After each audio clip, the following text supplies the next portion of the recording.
Telefonim ham eskirib qolyapti. Bitta ishdan olishim kerak. Echkilar ham bor shekilli bu yerda. O, mana bishniliginicha. Voy. Keling aka, assalomu alaykum. Assalomu alaykum aka, tuzingmisiz? Assalom. Echki rashdimi aka? Jotib turdi aka. Mana shu telefonlarga cheg'ol bormi? Bo'ldi bor. Hal qilamiz. Voy, bu qanday chiroyli narsalar bor ekan-ey. Aka tanlang. Hammasi chiroyli ekan. Mana shuni bering. Bo'ldi, mana shuni sotib beraylik. Ha, shuni sotib beradi. Ehtiyot bo'lasiz aka, telefonim qirilib qolmasin aka. Xo'p, bo'ladi. Ehtiyot bo'ling Siz deyapman aka. aytgan deganingiz ekan. Mana, ko'ringchi. Shu chiholni menga tekinga bering aka. Nimaga berishim kerak? Do'koningizga reklama qilib beraman. Nechta podpischigingiz bor o'zi? Hali 46 bo'ldik aka. Shu oyning oxirigacha 100 ta bo'laman aka. Podpischiklaringiz menikidan ham oz ekan-ku. Bundoq deb kamsitmang, xafa bo'laman aka men.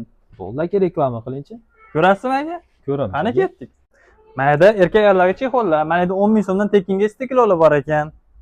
Mana yerda ko'zoynak, ochkilarni qarang. Zayratchi aksessuarlar.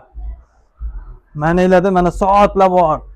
Voy, tillalari qarang, tilla, hammasi toza tillalar ekan. Mana yerda kolonkalar bor ekan aka. Yana nima kerak?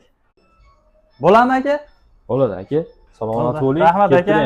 Yana reklama bo'lsa aytavering. Bo'ldi, xo'p. Tekinga chihollik ham bo'ldim, ko'zoynaklik ham bo'ldim. Endi nima qilsam ekan?